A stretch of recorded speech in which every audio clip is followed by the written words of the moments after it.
What's up? What's up? What's up, my Mind Your Money business folks? It's me yet again with another video. Now, I felt the need to do this video because I've been talking a lot about problems in America when it comes to money and debt. And, I'm also the type of person, although the truth hurts, sometimes it can be depressing. So why only talk about the problems? Why not talk about solutions? So that's what I want to talk about today. It's like 5 secrets that you could use to budget better, because most Americans are spending way beyond their means. I see it, I hear about it all the time. All the time. It's the biggest problem in relationships, in families. It's just a problem, right? So what I want to do again is talk about 5 secrets to budgeting better. If you want to control your money, if you want to control the trajectory of your life when it comes to managing your money and where it goes, you have to budget. And there are 5 things you need to know. Because the cost of living is going up. It's not slowing down. It's not going away. It's going up. So why not put yourself in a position to where you can easily afford the things that you need? Not that you want, but you need. Because what I realized is when you don't have something like money, you think you need it in order to be happy so you can buy all these things. Only to get to that point, and for me, it's not really that big of a deal anymore. It's really not. It's really not. A lot of these things are overrated. The cars are overrated. The big houses are overrated because they cost a lot to maintain. A lot of this stuff is overrated. And majority of us are finding out the hard way. So the first secret is start with the why. Why do you feel the need to budget? So many people feel guilt or shame about their financial situations, preventing them from making life-changing shifts. I remember talking to this girl about her debt. She made over 6 figures, and her debt was $30,000. And she would not listen to me when I was trying to tell her she could pay off her debt within 1 year.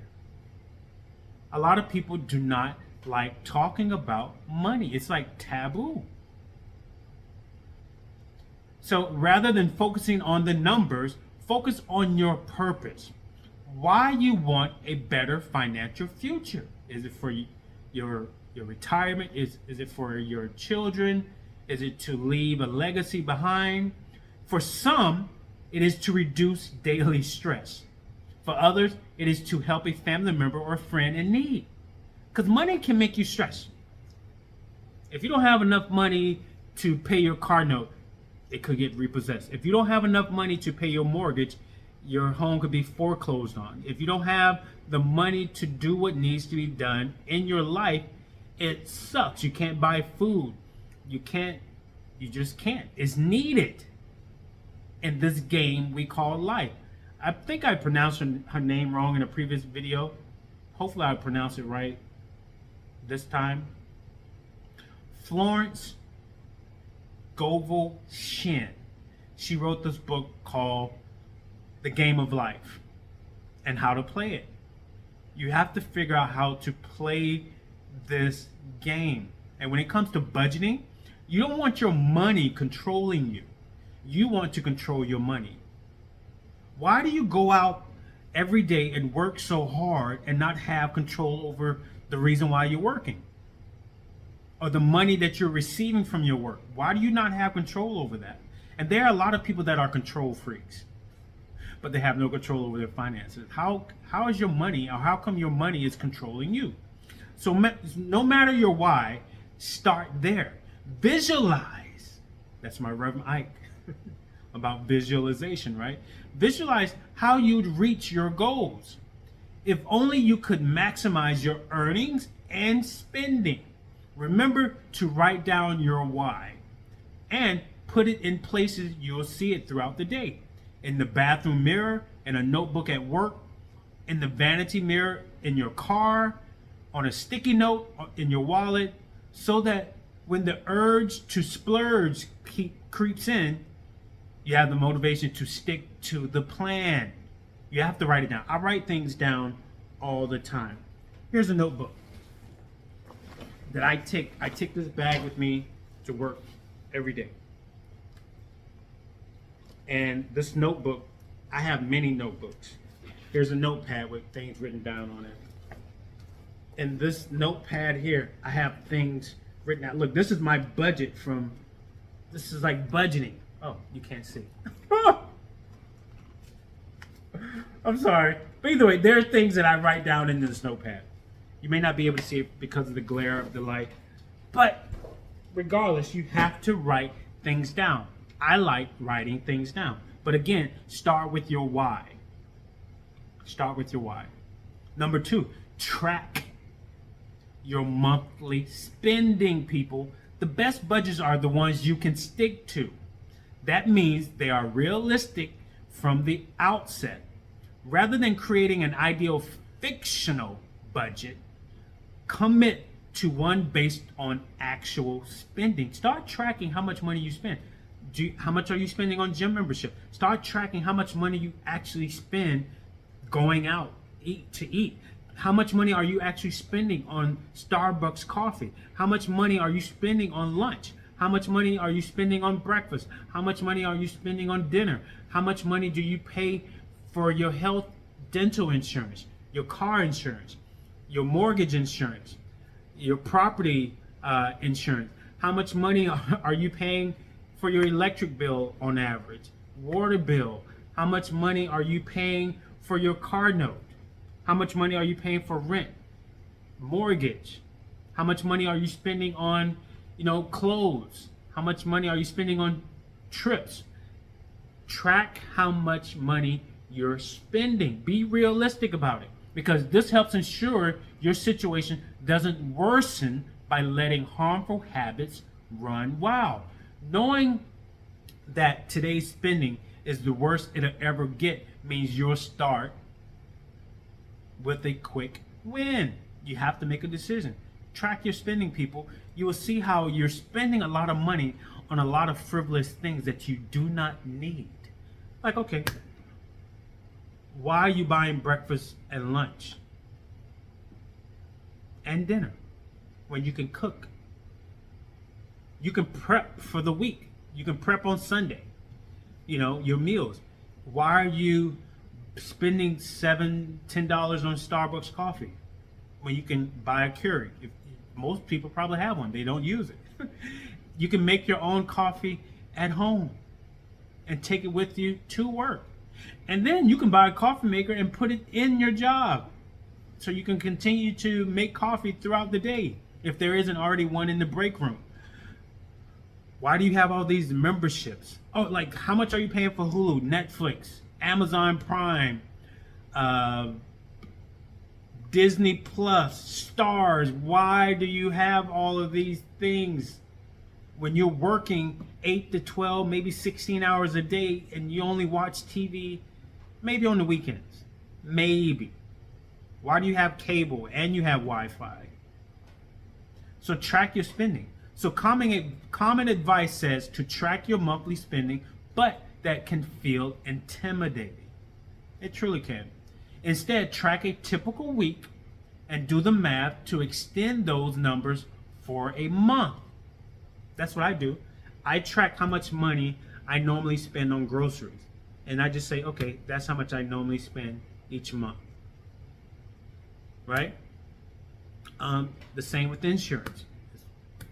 It's the same thing. How much am I spending a month? So again, start tracking it.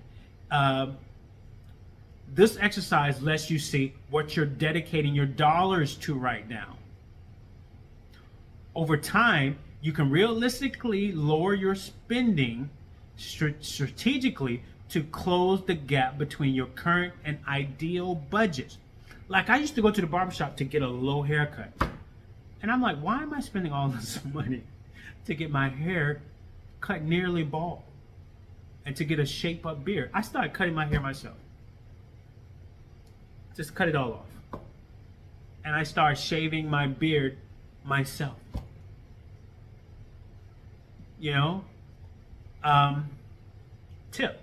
For another motivation push, divide the total number by 7 to see how much money per day you need to finance your current lifestyle.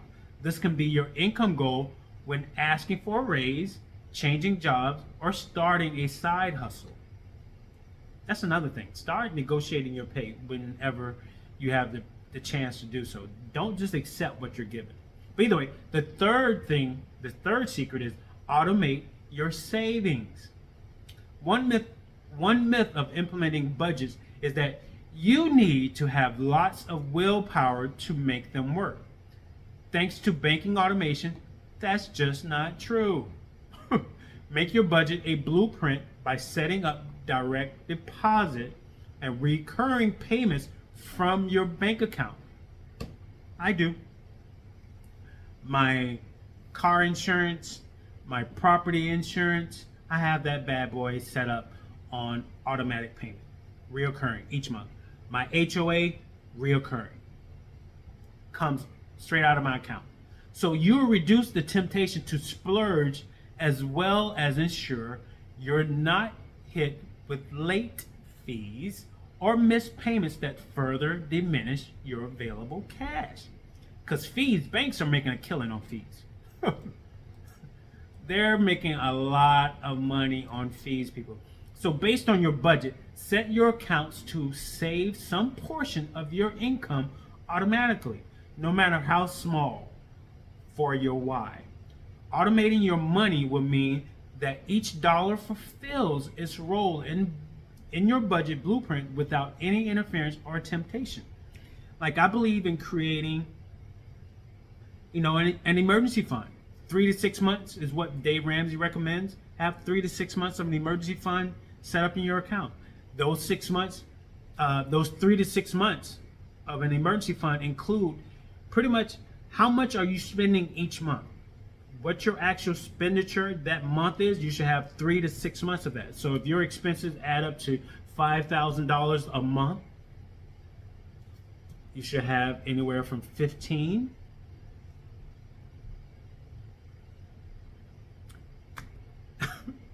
to $30,000 saved up of just free cash. Yeah, that's what I said. And it is doable. If you make $5,000 a month, why can't you? That's a lot of money. If you don't think that it's a lot of money and you're living paycheck to paycheck, that's because you're living above your means. Live smarter, people. You need to live below your means. Live below you. I live way below my means. I am retired military. I have 2 rental properties. I had 3, 4, and I sold. I had 4. Did I have 4? No, I had 3. Sold 2, bought another one, and I now rent 2. And I still work, and I'm investing. I am debt free. I have no debt. My daughter has her PhD. I gave my daughter my GI Bill, so she got her undergrad for free. She applied for scholarships because I told her I was not going to pay for it. She got her master's and then she got her PhD. She got it all early. And I got my master's degree while I was still in the military for free. There are a lot of things that can be given to us for free. And it's not because I joined the military is the reason why I obtained all of these things, because there are a lot of people that are in the military and got out of the military that did not take advantage of the things that the military had to offer. So there's a lot of things outside of the outside of the military that people can take advantage of that they are not taking advantage of. I guarantee you there's millions of dollars in scholarship money that goes unapplied for. But because it's easy to just go to the TA office and apply for that loan. It takes work and some dedication and time to look up scholarships and apply for them. Most of us are lazy. We've gotten lazy. We're lazy people. So that's why I say you, me, whatever problem I'm having in life, whether it be, work related, financially, relationship wise, me, I don't allow other people to be my problem because I am enough. I can't allow someone else to just, rock my world. No, I maintain enough control and know like, hey, I respect people. I hear them out, but I don't let them be a problem to me. If they are, being argumentative, or if they seem to come at me in a negative way, I hear them out. I say what I need to say. I move on and I let it go. If they hold on to it, that's their problem, not mine. So I'm getting off on a tangent. The fourth secret is reconsider your wants versus your why. The investment research firm Morningstar says that learning to master delayed gratification is one of the key components of financial well-being that a budget brings. You know how many people that are just saying, I am living my best life, or I deserve this, I deserve that because of all my hard work and dedication, and they're like in their mid-20s, early 30s. Delayed gratification. No one's talking or thinking about age 50, 60, and 70. That's why you have a lot of 60 and 70, high 60s, close to 70-year-olds still working. Delayed gratification. You do not need all of this stuff. You do not need to be experiencing all of this stuff now. Trust me when I tell you, the older you get, the more you start to appreciate, and you start to realize the less you actually need. Delayed gratification, people. Delayed. So get in the habit of regularly reevaluating your wants versus your needs to ensure that your budget is helping to accomplish your goals. Because you may want that Mercedes, but do you really need an $800 car payment when you're paying $2,500 a month in rent and you're making $70,000 a year before taxes, and you have $100,000 in student loan debt that you still have to repay, and you have to pay insurance, and you have to pay utilities, and you have to pay bills. And then before you know it, you live paycheck to paycheck.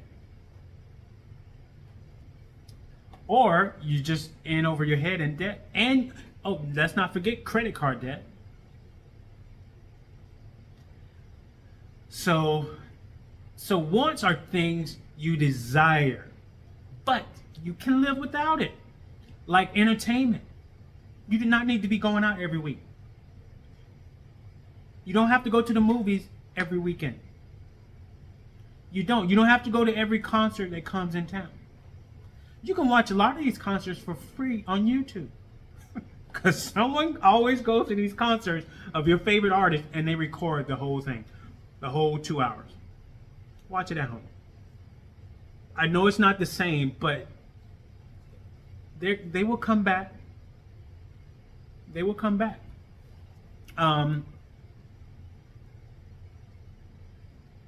Travel. Most people travel when I heard someone talking on Dave Ramsey's podcast about being $250,000 in debt, being upside down on their car loan, making $200,000 combined income between spouses, but then they had $50,000 to $85,000 in credit card debt. They had 9 or 10 credit cards. You mean to tell me you guys have that many credit cards? That's a lot of pretending. That has to be tiresome to be pretending to be something you're not when you're living on credit cards. That sucks. You know, luxury cars. You would never get your money back. That's a depreciating asset. I heard this one guy say he had an $1,100 car payment on his Cadillac SUV that got repoed.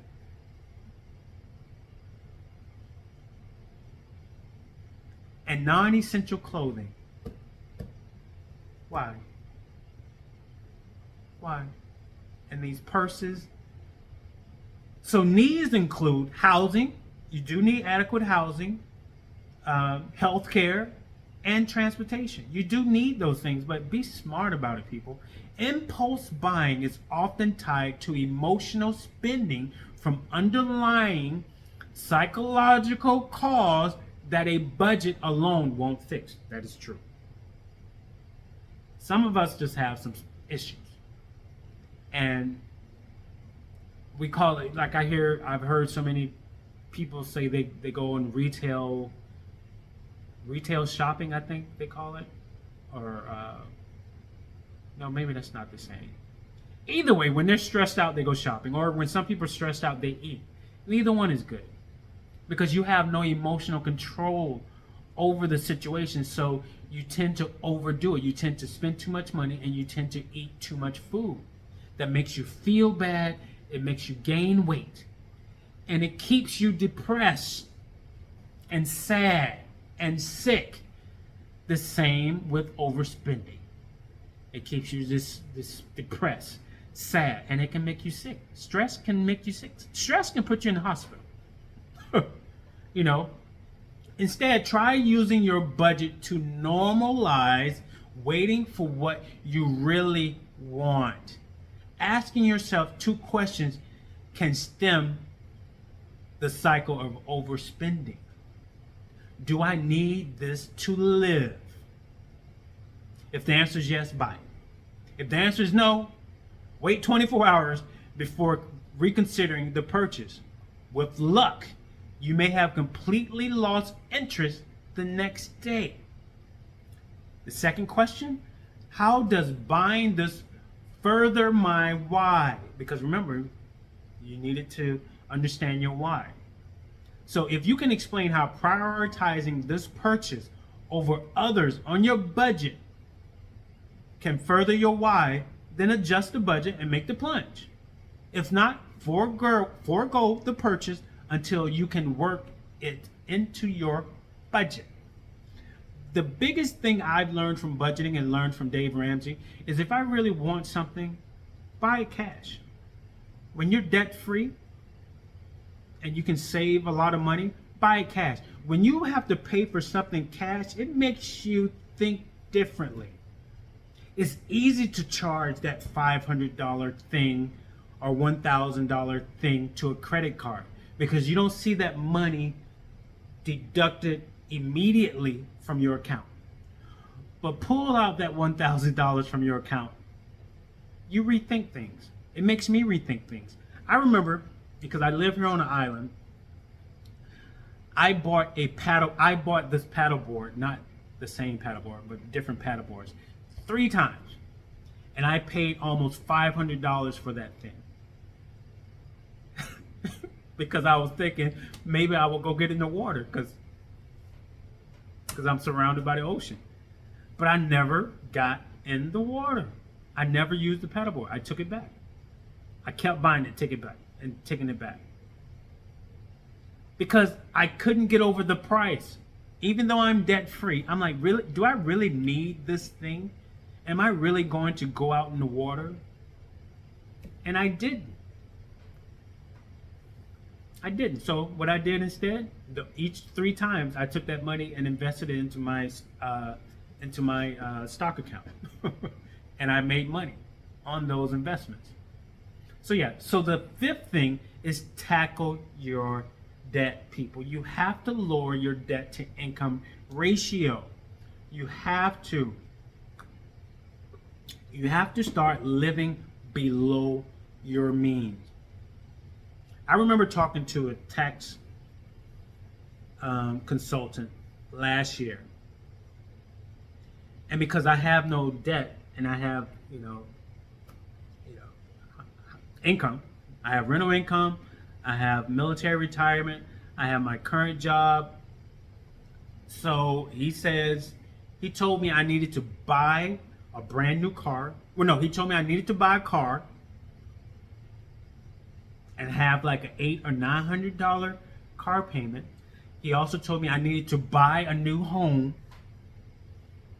Well, not buy a new home, but just buy a home to offset my taxes so that I can stop paying as much in taxes, because I do pay a lot in taxes at the end of the year. And I went down, looked at a car, I test drove it, and when I learned that my car payment, doing it the way my tax advisor suggested, I was like, oh hell no.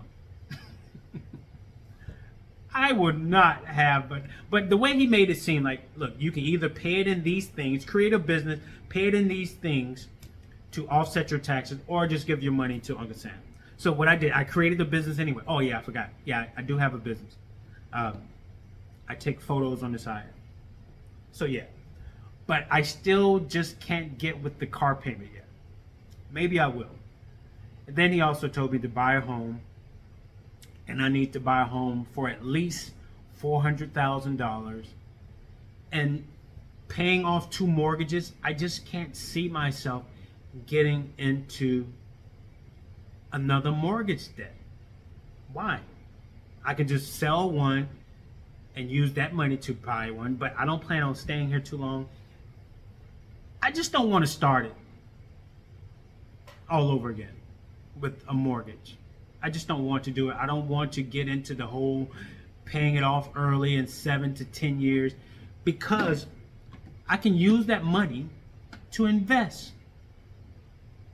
I have stocks. I don't know what the appreciation percentage is on homes each year. Maybe it's 4 to, let's say, even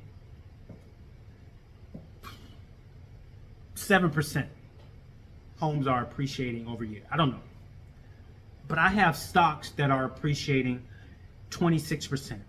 I have other tech stocks that are appreciating at least this year over 100%. So that's a over 25, 26% return on some of my stock. As over 100% return on other stocks. So if I had a mortgage, my mortgage will be, with the current interest rates, my mortgage payment will be more than I'm paying in rent. And I didn't do it. But either way, tackle your debt. Consumer debt, like high interest personal loans and credit cards, present a major obstacle to achieving financial freedom. I talked about credit cards being at $1.17 trillion in the US. That's a lot. Like, why do you spend money you don't have? That's crazy that people do it. So other debt, like affordable mortgages and low interest educational debt, can be worthwhile investments in your future. Can be. The secret is to stay educated about your debt and how you can reduce the amount you're paying toward interest over the life of the loan. Like, maybe you don't have to go to that 4-year university. Maybe you could spend the first 2 years of college at a community college in state. Why are we going out of state where the fees are a lot higher when you can stay in state? We need to start educating our kids. But you have a lot of kids that are first generation college graduates. So the parents before them don't know what it's like to have all of the student loan debt.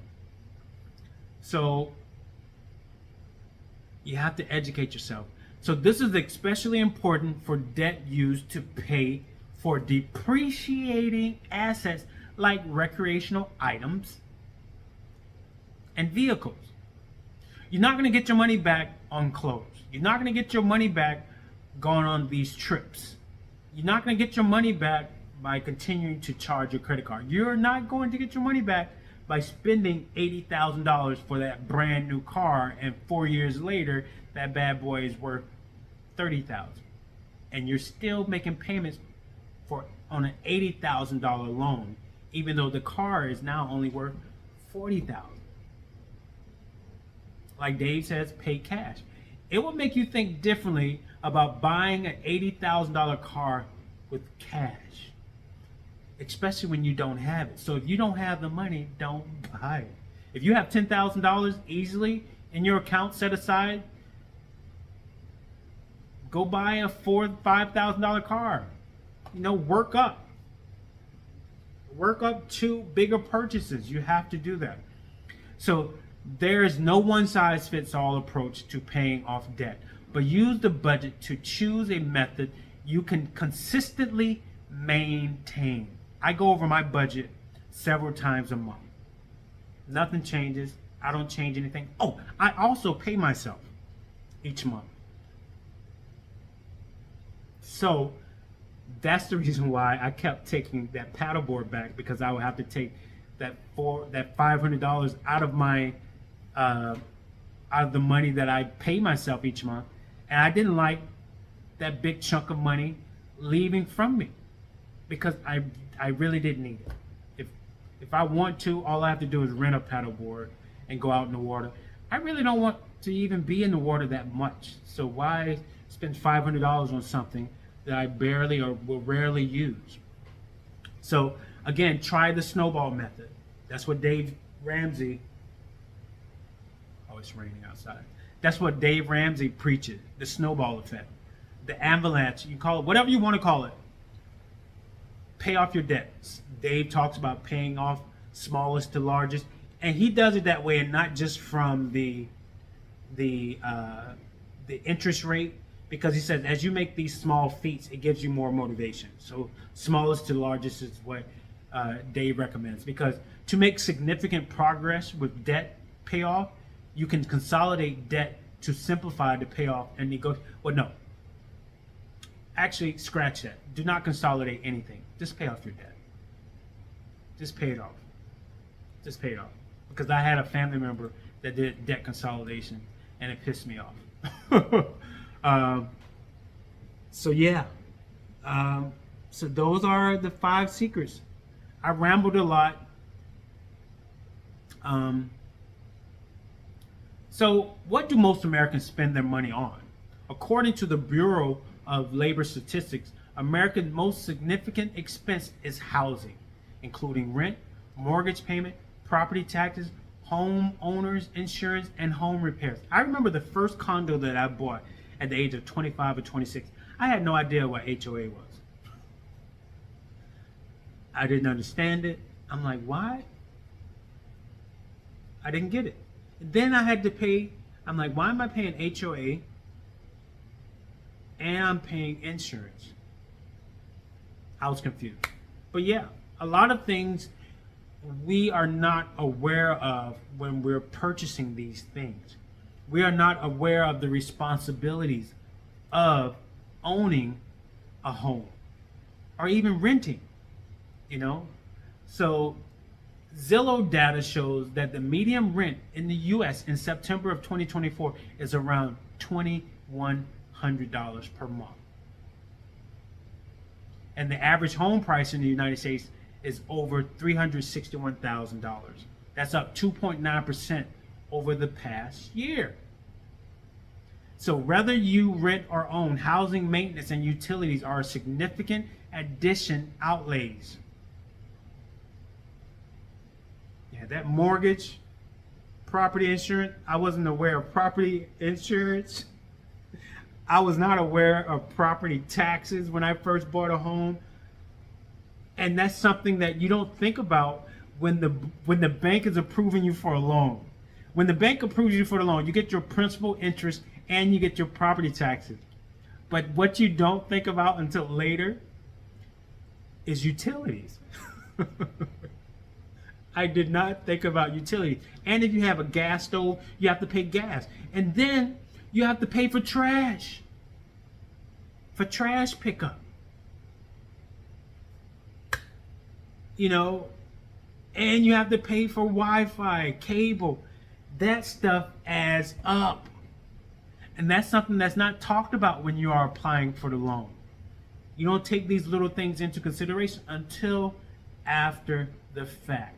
So what do Americans splurge on the most? The Bureau of Labor Statistics reports that Americans splurge most on food delivery, eating out, entertainment, and apparel. Obesity is at an all-time high. Obesity. Food delivery, this fast food. Fast food comes with fast problems, just like fast money comes with fast problems. Eating out. You're not cooking your food at home. You're not seasoning it. You're not preparing it. You're not watching the sugar and the salt content. You're eating all of this stuff. And you're buying all of these clothes. For what? And what percentage of Americans use a budget? It says here, nearly 74% of Americans have a budget. But the effectiveness of that budget can vary significantly by generation and family composition. So what is the 50-30-20 rule? This budgeting rule suggests that working adults allocate 50% of their income to needs. What are your needs? Housing, food, transportation, right? 30% to wants, and 20% to save for retirement and other goals. It can happen. What are the 3 P's of budgeting? The 3 P's of budgeting are paycheck, prioritize, and plan. Evaluate your paycheck and other income, including bonuses, alimony, child support, tax refunds, or rebates. Prioritize spending by considering your needs, wants, and why. Why do you need to go on that trip? Why do you need to keep buying lunch when you can prepare it and take it to work with you? Why do you need to go out every weekend? Why are you living paycheck to paycheck? Why? Ask yourself those questions. So plan to get the most value for every dollar earned and spent by keeping a budget. Tell your money, in a budget, you tell your money where to go instead of wondering where in the hell it went before the end of the month. So the bottom line is, according to the Federal Reserve survey, only 63% of adults said they could cover a hypothetical $400 emergency expense with cash on hand. Although many factors contribute to overspending, setting a budget can help you establish new, healthy financial habits. It can also help you improve your health.